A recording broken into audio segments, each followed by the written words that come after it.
Welcome back to Beneath the Surface, the dark side of crime. Today, we dive into the shocking mystery of a beloved small-town hero who vanished without a trace, leaving behind nothing but questions, confusion, and a town on the brink of unraveling. Was it a simple case of a disappearance, or was something darker at play?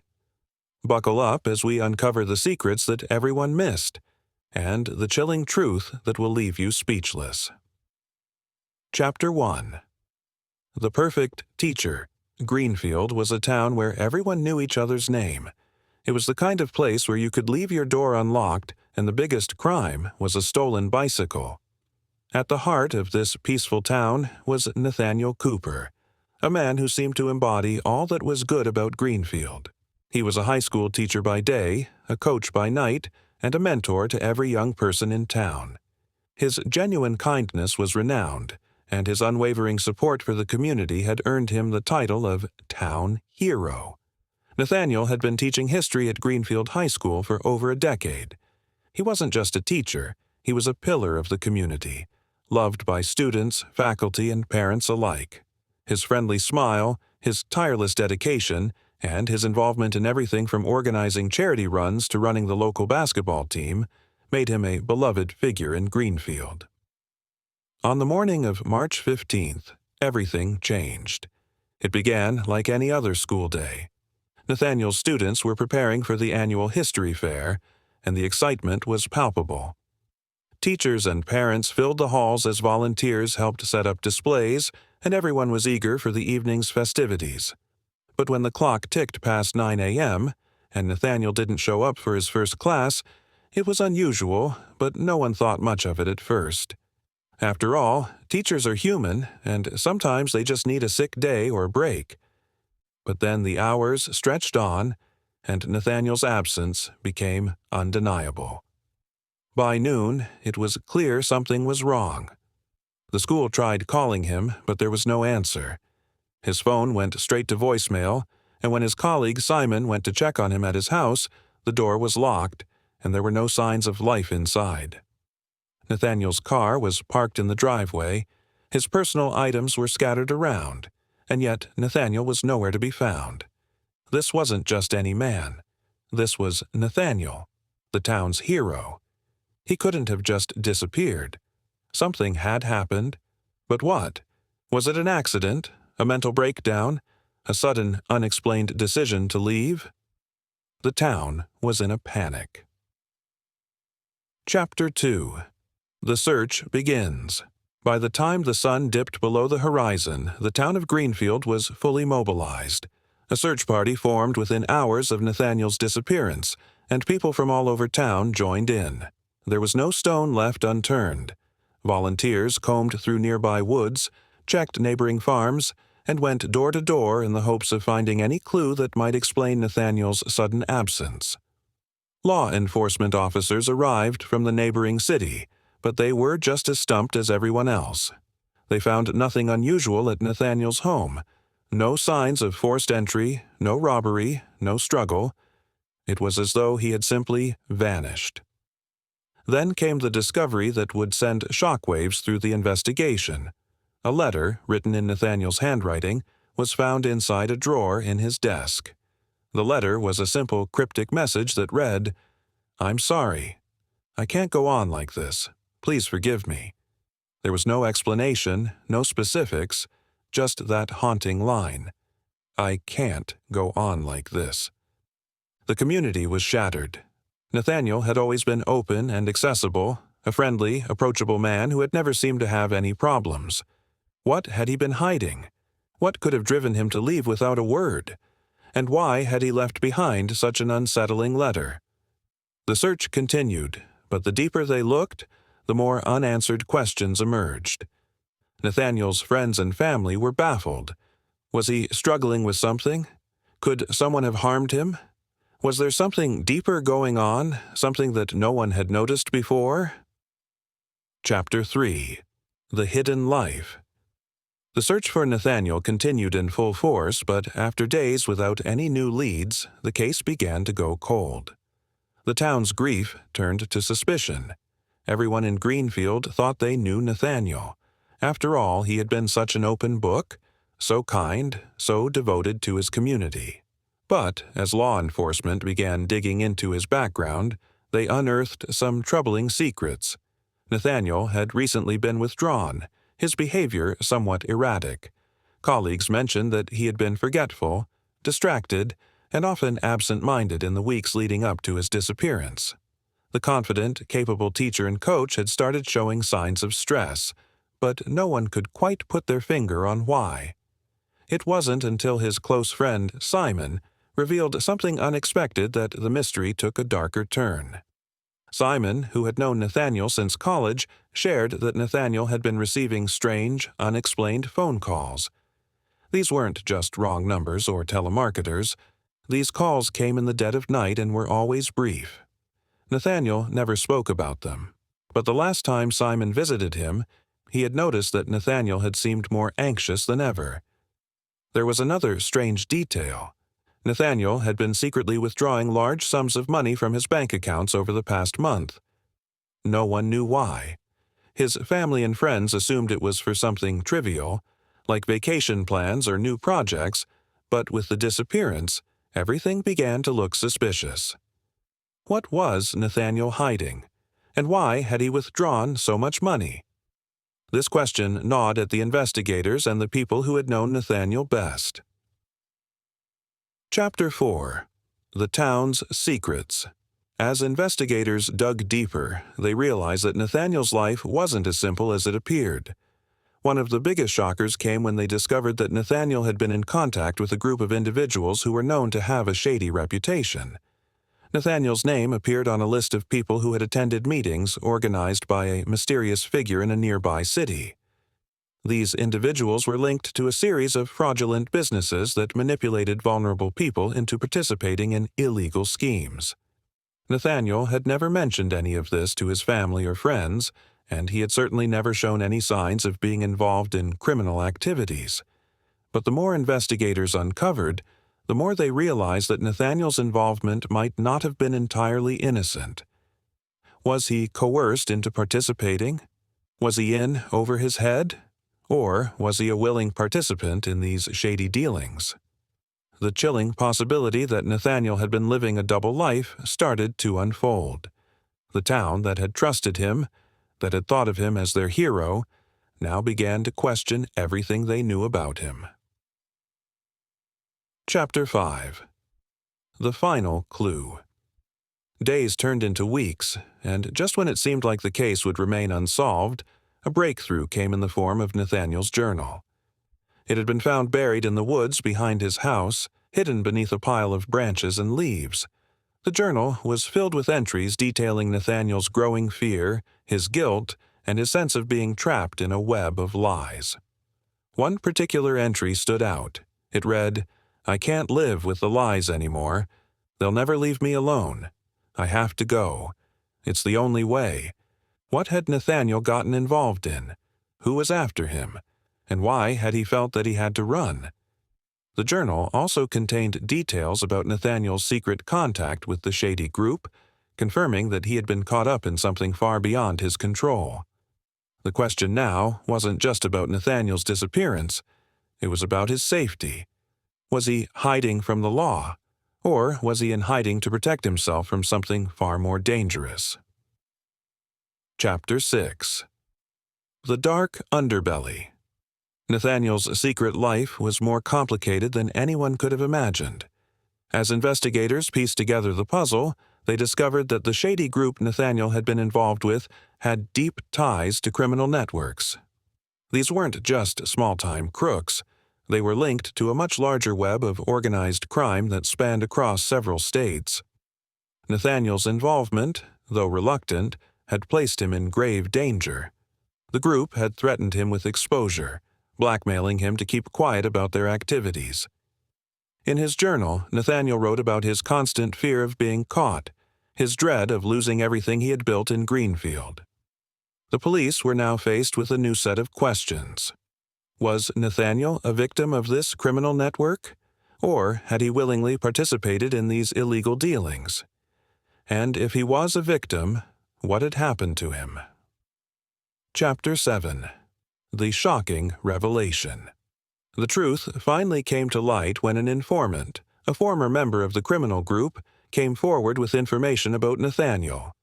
The informant revealed that Nathaniel had tried to back out of the group's activities, but they had threatened him, demanding that he continue his involvement. The final revelation came when it was discovered that Nathaniel had planned to leave town, to escape the web of lies he had become tangled in. But someone within the town, had found out. It wasn't just the criminal network he was running from. It was someone who had a vested interest in making sure Nathaniel stayed quiet. Chapter 8. The Aftermath. When Nathaniel Cooper's disappearance was first reported, the town of Greenfield had been thrown into a whirlwind of confusion. The tight-knit community, where everyone knew everyone, was desperate to figure out what had happened to their beloved teacher, mentor, and friend. But as the investigation progressed, a sense of hopelessness began to settle in. Weeks turned into months, and there was still no trace of Nathaniel. The initial shock started to fade, replaced by frustration and sorrow. Nathaniel's family, particularly his mother, Linda, struggled the most. She couldn't reconcile the man she had raised with the person her son had become in the final weeks of his life. She had known Nathaniel as a caring son, someone who always called her on Sundays, someone who made sure his family was always taken care of. But the signs of stress and confusion leading up to his disappearance were impossible to ignore now. Linda began to question herself. Had she missed something? Was there something Nathaniel had been trying to tell her? Had he been in danger for longer than anyone had realized? The town, too, was grappling with the truth. Greenfield wasn't the same without Nathaniel. It was as if his absence had sucked the life out of the place. People who had known him for years, people who had seen him as a model of integrity and dedication, now felt betrayed. They had looked up to Nathaniel. He had been their hero, but now they were left questioning everything. The journal was the final nail in the coffin. It painted a picture of a man torn between his responsibilities and the dark underworld he had unknowingly become entangled in. The question of whether Nathaniel had been a victim of this criminal network, or whether he had willingly participated, remained unanswered. Even as the investigation closed, there was no closure. Theories abounded. Was Nathaniel still alive, hiding somewhere in fear for his life? Had he been murdered by someone within the very community that had trusted him? The questions left behind would haunt Greenfield for years to come. Chapter 9. The Truth Behind the Silence.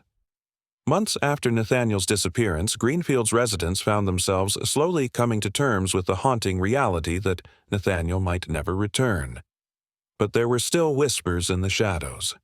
Whispers that maybe, just maybe, Nathaniel wasn't just a victim of circumstance. Maybe he had disappeared on his own accord, choosing a life of silence over the shame of being discovered. Detective Rachel Williams had been leading the investigation, and even she was growing frustrated by the lack of answers. The case had grown cold, but she couldn't let go. Something about Nathaniel's disappearance didn't sit right with her. The more she reviewed the evidence, the more she became convinced that there was more to Nathaniel's story than anyone had realized. She discovered that Nathaniel had taken an unusual trip to a small town on the outskirts of Greenfield just days before his disappearance.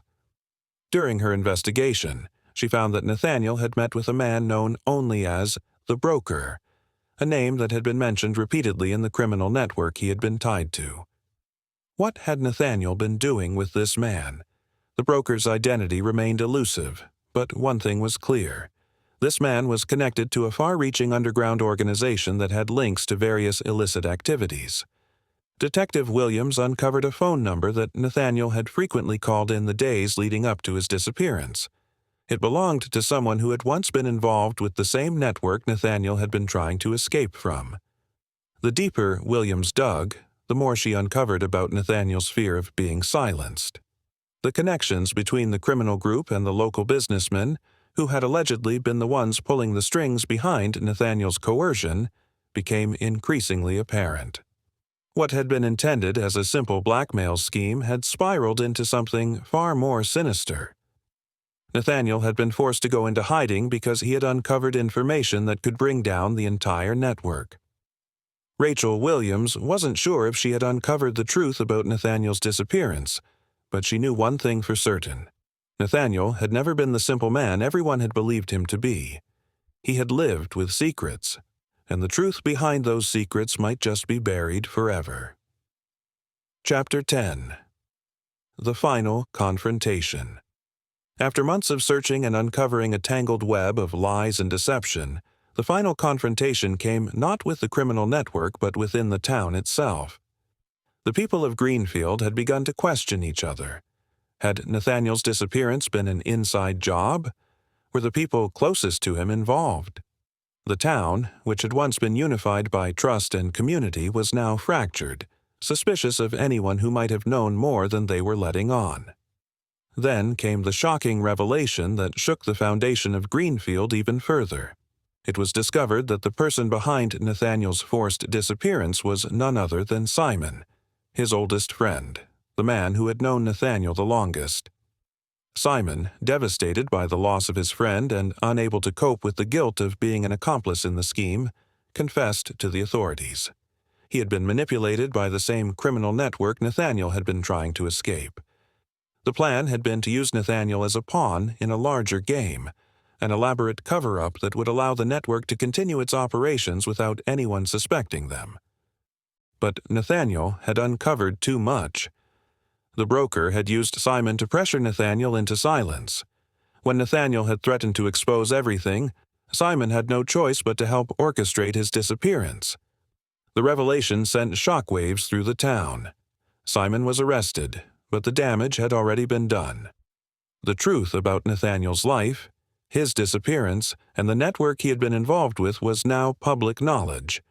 Greenfield, once the picture of wholesome innocence, would never be the same. Chapter 11. The Web of Deception. The truth behind Nathaniel Cooper's disappearance had sent ripples of shock through the town, but there was more left to uncover. Detective Rachel Williams, having been the lead investigator, spent sleepless nights going over every detail, hoping for one last breakthrough, something, anything, that would make sense of Nathaniel's complicated life. As she pieced together the fragmented puzzle, she began to suspect that the extent of Nathaniel's involvement in the underground criminal world might be deeper than anyone had imagined. He had been a pawn in a much larger game, a game orchestrated by powerful figures who had the means to manipulate, control, and silence those who dared to cross them. It wasn't just Simon who had been used by the criminal network. Nathaniel's involvement had been encouraged and subtly manipulated from the start. The group had begun recruiting young, idealistic individuals to infiltrate local schools and small businesses. Nathaniel had been one of the first to show promise, and at first he had resisted their advances. But as he grew more desperate for financial security, the promises of wealth and influence began to cloud his judgment. Nathaniel had been in way over his head, caught between his ideals and the harsh realities of what he had to do to survive. The final piece of the puzzle came when Rachel discovered an old newspaper article tucked in one of Nathaniel's personal files. It was a story about a local business that had gone bankrupt a few years ago under mysterious circumstances. The owner of that business had been heavily involved in the underground network, and it turned out Nathaniel had been a key player in an illegal scheme that ultimately led to its collapse. This was not something Nathaniel had ever confessed to anyone. He had kept it buried deep in his past, not realizing that it would come back to haunt him. The more Rachel uncovered, the more she realized that Nathaniel hadn't been a victim of blackmail. He had been a willing participant for a time, unknowingly dragged into a series of criminal activities that escalated beyond his control. But the greatest shock came when Rachel found a ledger, a list of names and transactions, hidden in Nathaniel's study. The names on that list were local business owners, respected figures in Greenfield, people who were the pillars of the town. These names were connected to fraudulent activities, money laundering, and even human trafficking. Nathaniel had been an unwilling witness to a much larger, more dangerous world. But as the connections between these local figures and the underground group became undeniable, Rachel realized the chilling truth. Nathaniel had been a part of something bigger, and he wasn't the only one involved. Chapter 12. The Unraveling. The more Rachel dug, the more she uncovered about the insidious influence of the criminal network on Greenfield. The town was in a state of shock as more and more respected community members were implicated in the scandal. Nathaniel, it seemed, had been caught in the crossfire of an unholy alliance between powerful local figures and dangerous criminals operating just outside the law. The involvement of key town figures in the criminal network became an open secret. People who had once been viewed as pillars of the community were now suspects. From the local mayor to the owner of the bank where Nathaniel had kept his savings, the list of people under investigation grew longer each day. The unraveling of the town's darkest secrets had begun. People started to talk, as they always do when they're no longer afraid of the consequences. One by one, those closest to Nathaniel's life came forward with their own pieces of the puzzle. His co-workers, his family, and even his former students spoke of a man they had known and trusted, only to discover that he had been hiding a dark side. Despite all the evidence pointing to a massive conspiracy, Rachel still struggled with one thing. Was Nathaniel a victim in this entire ordeal, or had he been complicit in the crimes? He had been forced into a corner, that much was clear, but it was also clear that Nathaniel had made choices that led him down a path from which there seemed to be no return. In a town as tight-knit as Greenfield, this wasn't just about Nathaniel anymore. It was about the people who had hidden their darkest secrets behind a facade of respectability.